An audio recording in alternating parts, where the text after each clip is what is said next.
In the 12th and final part of the 2013 Miami Hurricanes opponent series, we're going to preview one of the two newest members of the ACC, and that's the Pittsburgh Panthers, Syracuse being the other new member.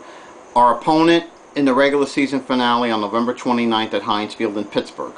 Here's what you need to know about the Panthers. They are led by Paul Chryst, who was 6-7 in his first season in the Steel City. He was tapped to be the new boss of the Pitt program in December 2011 to not only stabilize the program, but to have some consistency and strong direction going forward. Also, he was brought in to implement more of a pro-style offense and away from the spread. The pro-style fits the personnel he has and for the future to give them an identity. He's the right man for that job at this time in their program's history, especially now with the move to the ACC from the Big East. He's had a lot of success at Wisconsin, where he made his mark on the national stage. Where it really got started for him in Corvallis was under Mike Riley when he was his first offensive coordinator there. He was there for 2 years from 1997 to 1998, where he helped that program get his first 5-win season since 1971. When Riley bolted Corvallis for San Diego, he went with him to be the Chargers tight end coach from 1998 to 2001. He came back to college in 2002, where he went to Wisconsin to hold the same position he held in San Diego.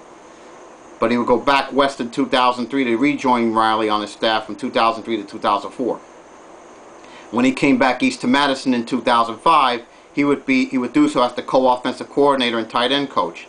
A year later, he would become the sole offensive coordinator as well as the quarterbacks coach under Brett Bielema, who's now Arkansas's head coach. While in Madison, his offenses were just amazing. In a 6-year stretch from 2006 to 2011, they won 10 games plus 4 times, which includes a combined 32 wins in his final 3 seasons there. They went to the Rose Bowl in back-to-back years, 2010 and 2011, and in 2011, that offense he was in charge of scored a program record 618 points, which broke their own record of 539 points just the year before, and scored 40 points 9 times that season. Now, teams in the league took notice, as some of the teams were looking for a top-notch coordinator in 2009-2010. But Chris said no. He wanted to wait for the right chance to be the head guy. And when Pittsburgh called, Chris accepted the job in 2012, being the new head coach there. Now, he has a plan for Pittsburgh and what they want to do there. Now, once he has his guys ready, watch out, because they're going to be a team to really reckon with. Now, let's break down the Pittsburgh Panthers.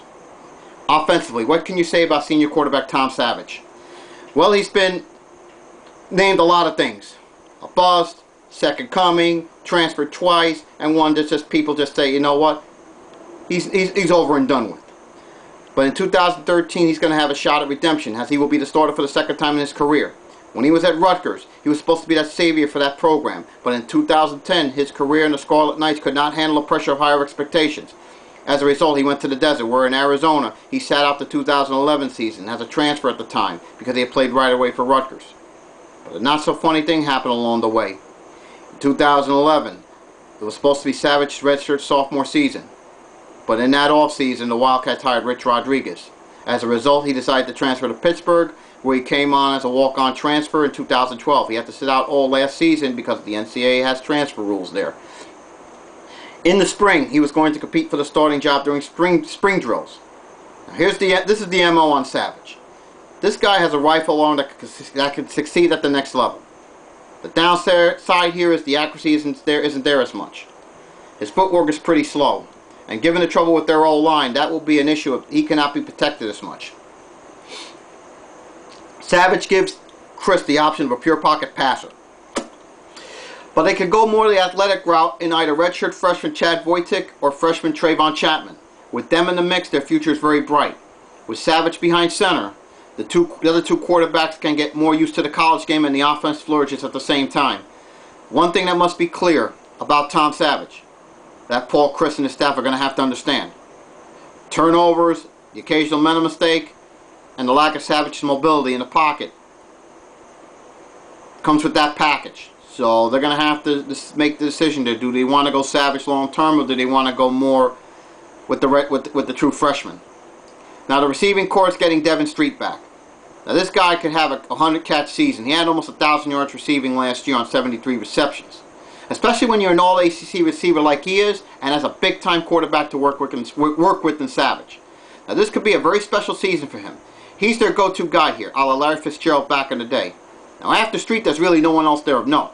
At tight end, it's going to be up to sophomore J.P. Holtz to step up and be that secondary option to get the double and triple teams off the street.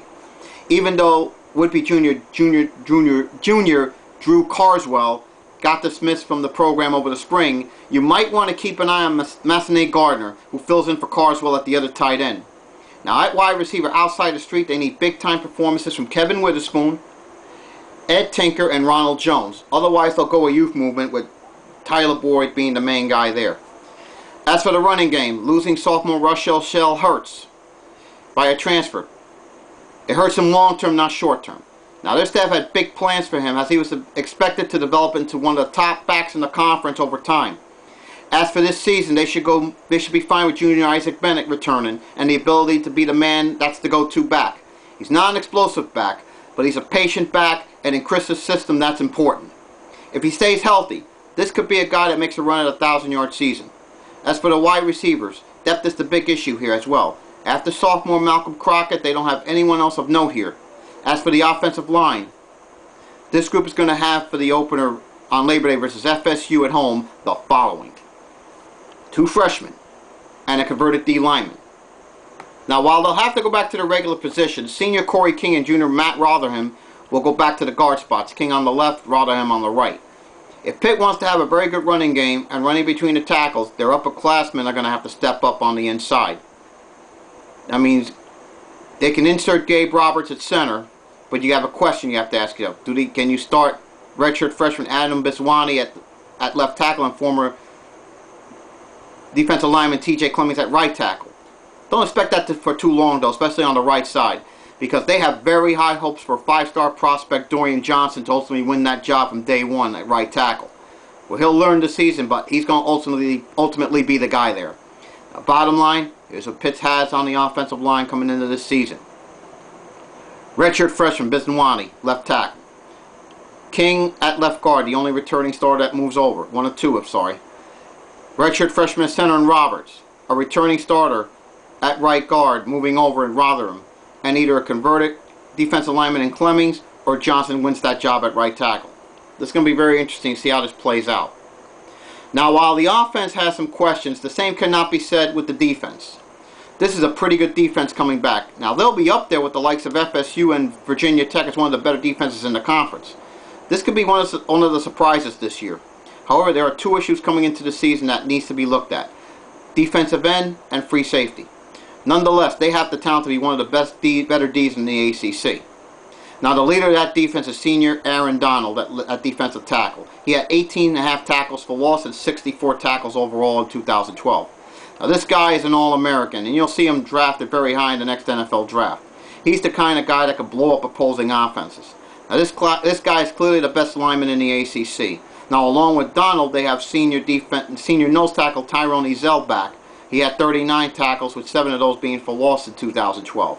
Now, having those 2, that's going to give him an interior that's going to be a force to reckon with. Those 2 alone, as we saw in 2012 in their final season in the Big East, can carry their whole front 7. But they really need their defensive ends to step up and produce off the edge. Simply put, returning starter Brian Murphy must step up his game here. And they also need big productions from the other defensive ends, such as former Ohio State transfer David Durham and junior Devin Cook. With all the focus of the opposing offensive lines on trying to stop Donald and Ezell drawing attention, there's no reason why those defensive ends can't find open lanes to the quarterback off the edge.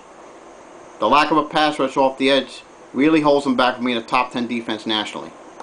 At linebacker, you have senior middle linebacker Shane Gordon back after being out with an injury this spring.